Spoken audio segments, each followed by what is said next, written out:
Robert Powers thought that immigration was out of control. What did he do?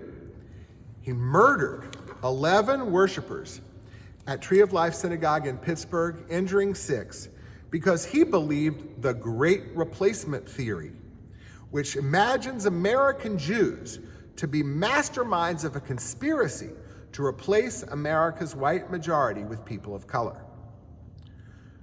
Luigi Mangione was furious at the health insurance industry. What did he do?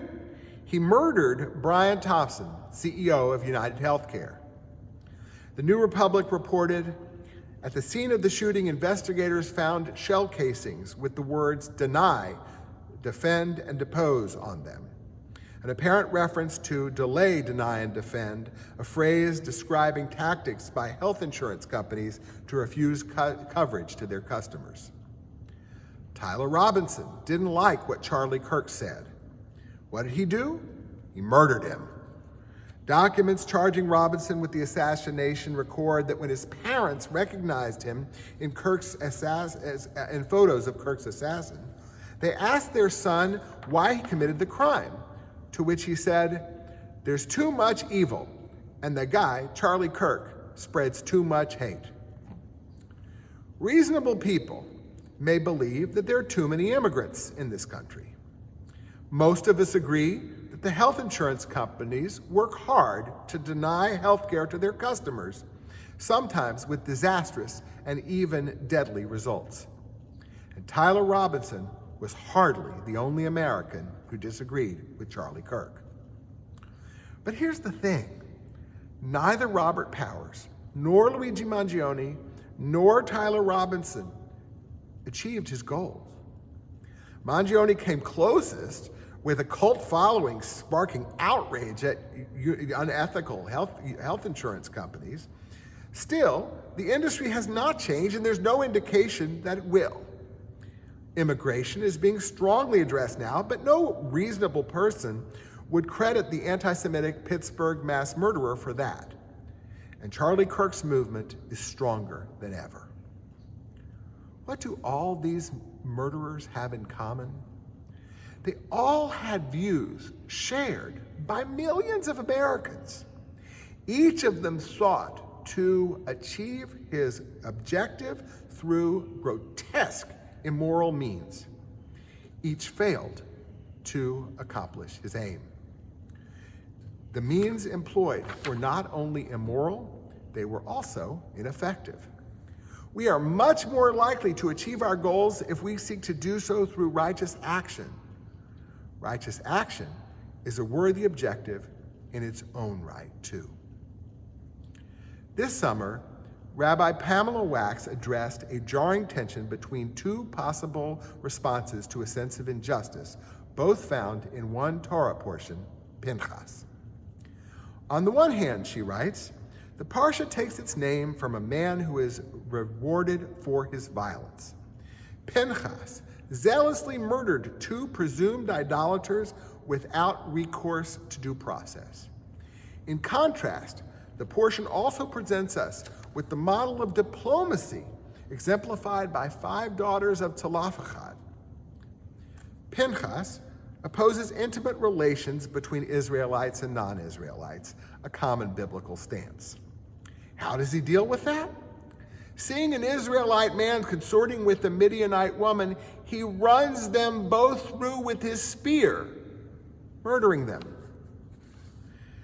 Pinchas might have put the fear of God into people there and then, but he hardly put an end to Jews falling in love with people of other faiths or none. Moreover, in Rabbi Wax's words, his action displays knee-jerk reactivity, vengeance, and self-assured rightness. Tzalafachad's daughters, on the other hand, stayed curious rather than reactive. Their father has died. An inheritance law of the day called for his property to go to his sons. Tzalafachad, though, had left 5 daughters, no sons. The daughters approach Moses because they believe that they should inherit their father's property. Rabbi Wax emphasizes that they begin their protest with a question, asking whether justice is served by having their property transferred to their uncles or male cousins.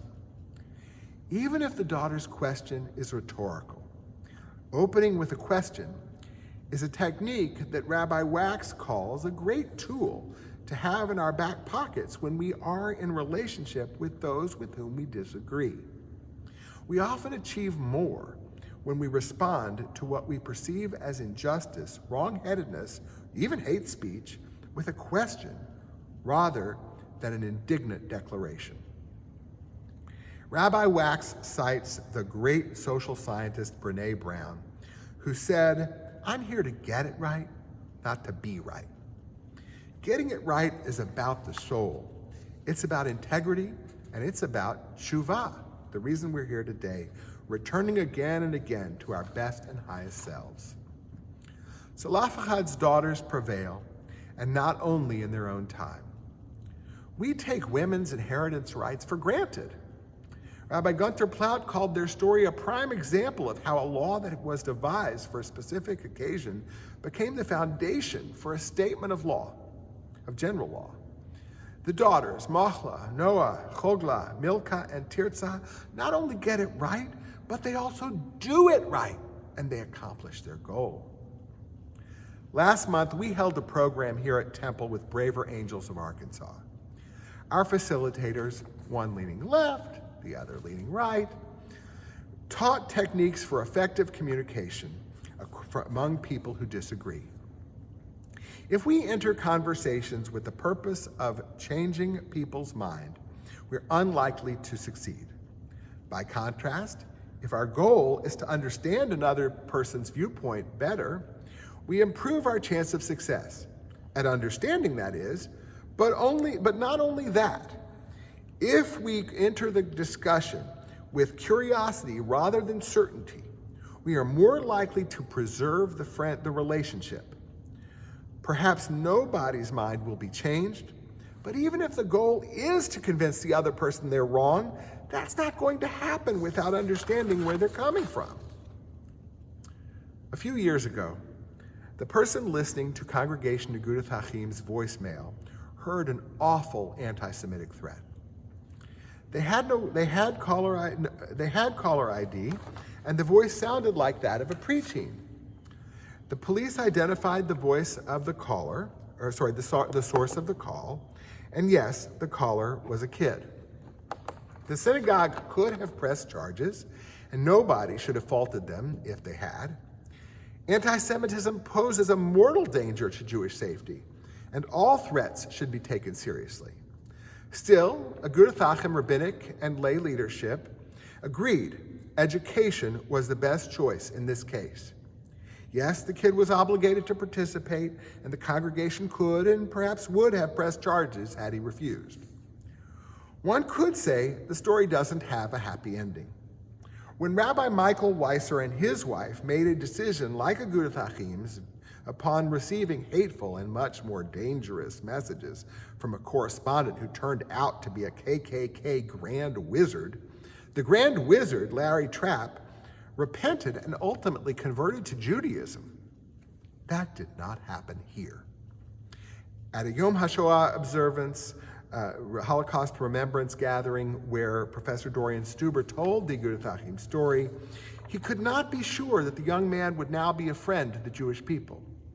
Still, he and others at Agudath Hachim felt good about their approach, building understanding rather than giving the kid one more reason to hate Jews.